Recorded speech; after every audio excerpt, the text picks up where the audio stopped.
everyone, so today I'm going to be taking you through to another tool or audit that I've put together, and it's called the Syndicate Scope.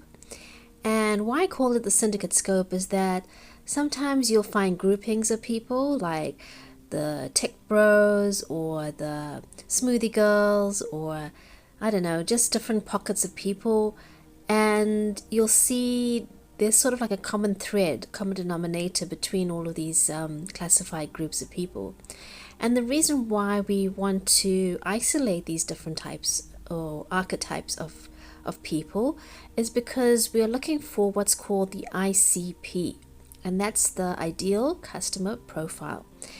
Because once you've set up your emailing strategy or your outreach strategy, you don't want to be sending countless of emails or making countless of calls that go nowhere. You want to be very strategic and specific as to how you're marketing, how you're outreaching to your clients and prospects. And this tool audit enables you to identify those groups of people, what they appeal to, what they respond to, what their biggest dreams and desires and hopes and aspirations are. What are their pain points? What keeps them up at night, worrying? Other people, what is their taste? Like, what are they into? Some are really into fashion. You get the fashionista girls, and then you get the people who are into music, and they're always talking about the latest music that's out. Or you get the tech bros who are into the latest updates in technology and AI. And then you get the business people who are just hardcore business, and they just want to know how to scale and grow their business any way, any shape, any form. And so this audit really identifies your target audience. I mean, it's good to niche down to like maybe retail or real estate or all these types of things. But if you have a product that, even if you go into retail, that's such a broad topic even in a sense in itself, you want to be very specific in who you're targeting with your email so you don't waste time, and also you're more effective in your outreach. So Syndicate Scope helps you to do that. It just kind of helps you clarify the direction you want to head. So it's kind of sharpening that arrow and really spearheading where you want to go next. Take you through the audits. We'll go start audit. Now you can see I've got a couple of audits that I've already put together as tests, but I wanted to create one for agency owners. So we'll go in there and type in agency owners. But what I'll do is I'll use Whisperflow. AI agency owners. I'm still trying to get used to using Whisperflow instead of typing because I'm quite, by force of habit, get stuck into typing. But this is a nice way of segueing into it by doing these audits and practicing using Whisperflow, which is so much better. So your product, describe what you sell. So I want to sell these types of audits to agency owners, so I'll just put that in.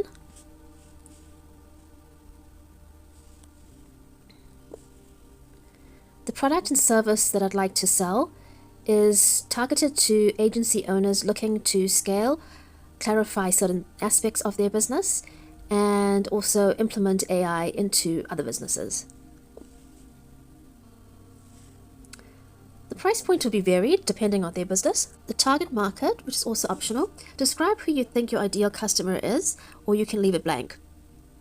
So my ideal customer would be agency owners who are bringing in 10K plus per month and are now looking to find areas where they can scale, or they may be unsure about certain areas where they need to do an audit to be able to identify specific bills. And this could also include consulting or the actual building of projects. Okay, so your goals, what results do you want? What is the main outcome that your customer might get? The customer does these audits mainly for clarity, their own clarity, and their own client's clarity.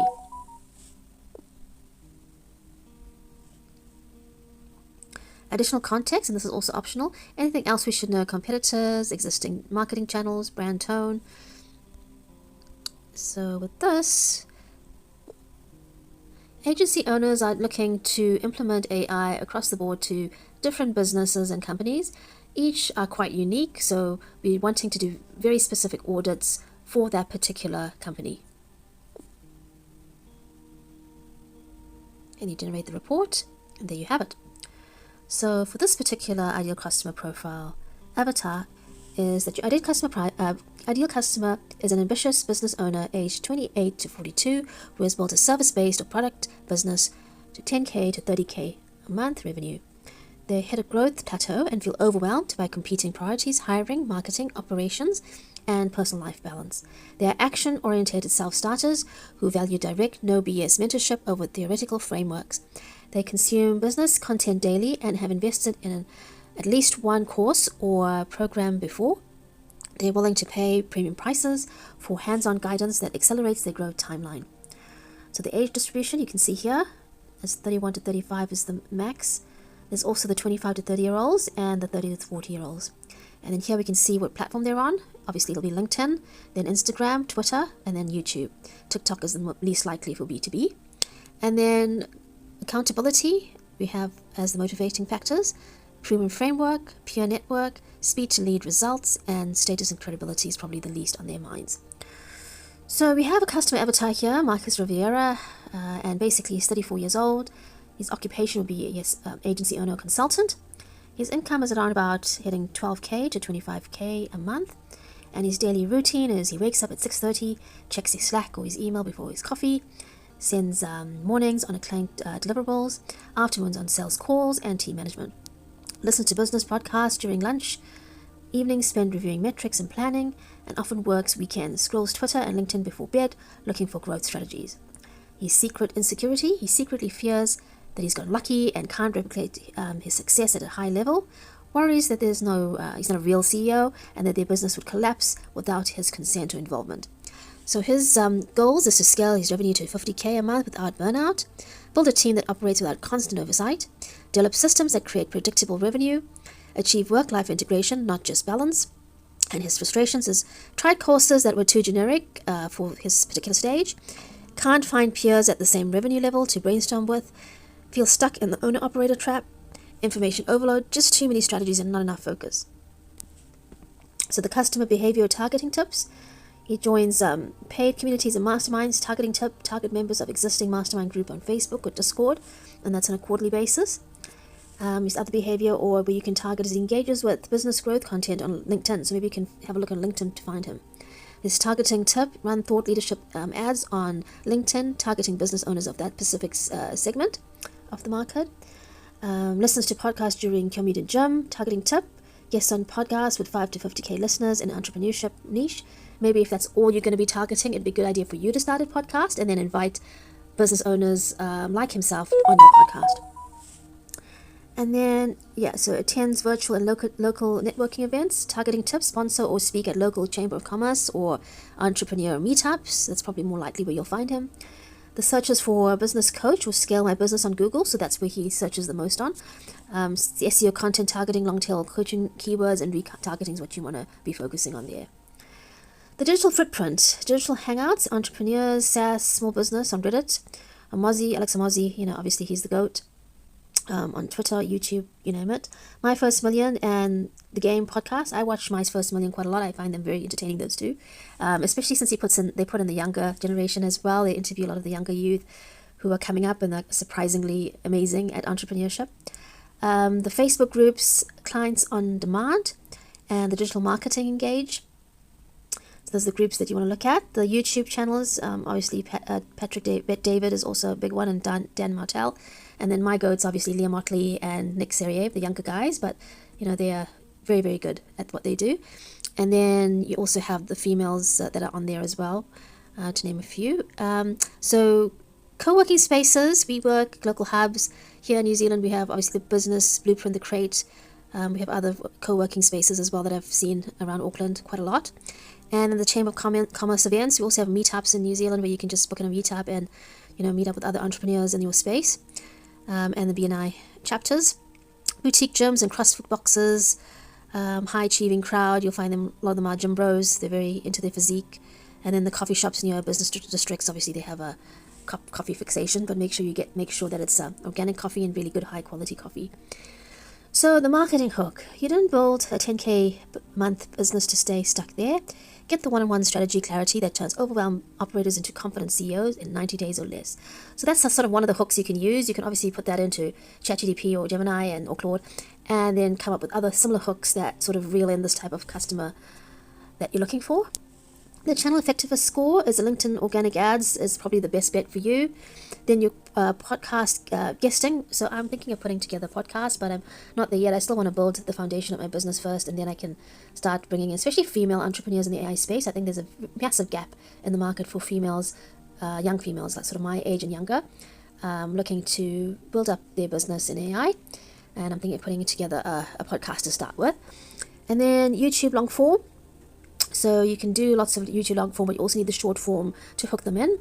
And then Facebook and Instagram ads. I find Facebook and Instagram better for other things rather than B2B. Maybe fashion or aesthetics, a lot of aesthetic brandings on there, a lot of influencer on there. But I just think for B2B, you're better off with LinkedIn or YouTube. And then email newsletters. Yes, so I have in my own newsletter. I have a blog, but I've sort of pivoted to the newsletter because I just find there's so much AI news coming out so quickly that it's really hard for me to keep up to date. So I do have a newsletter more highlighting the latest and greatest in the news. So it's sort of pivoted more from blog writing to newsletter.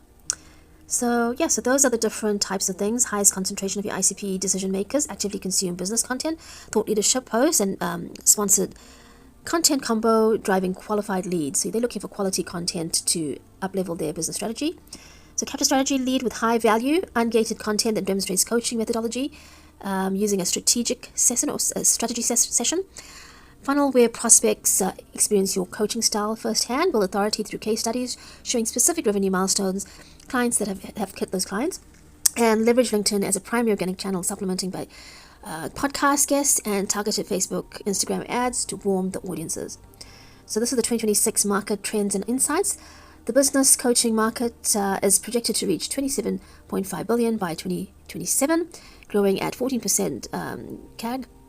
Key 2026 metrics or trends: shift from group programs to hybrid one-on-one community models, to demand for niche-specific coaches over generalists. So this is where I'm talking about being very niche-specific. And AI-assisted coaching tutorials, creating new competitive advantages, rising expectations for measurable ROI and performance guarantees, and video-first content becoming table stakes for credibility. And the biggest opportunity is positioning as a scaling specialist, especially with audits. I find that's what people are looking for the 10 to 30 or 10 to 50K revenue band, a segment underserved for both beginner coaches and enterprise consultants. So your competitive or competitor insights: most competitors offer group programs at 2 to 5K, one-on-one at 1K per month is a premium differentiator. Top competitors have strong YouTube podcast presence. You think Diary of a CEO, extremely strong podcast presence, and as well as Daniel Priestley. And the content gap exists on LinkedIn. There's definitely a content gap in LinkedIn. I mean, I'm finding such speedily and fast traction on LinkedIn. It's not funny. Like, I grew my LinkedIn from 70 people to like over 500, almost 700 now. And few competitors over performance guarantees or measurable benchmarks. So that's where you can add the value, so people will start to take notice of you. And then recommended content themes, the 10K ceiling, why they sort of feel stuck in that 10K ceiling, why most businesses stall, how to break through. And owner to CEO transition stories and frameworks, like how did you start as a founder and how you became a proper CEO, and what was your strategy and your framework. And then team building delegation for solopreneurs, and then revenue assistant design, predictable income without the hustle. So there you have it. So that's a very comprehensive ICP. You can really imagine this person looking for what they're looking for, and you can really tailor your specific outreach, whether it's a value add, whether it's an email or just a LinkedIn ad, whatever it might be. You can really hone in onto what your ICP is looking for, and really serve them the best effective way possible. So I hope you found that interesting. I certainly did love putting that together.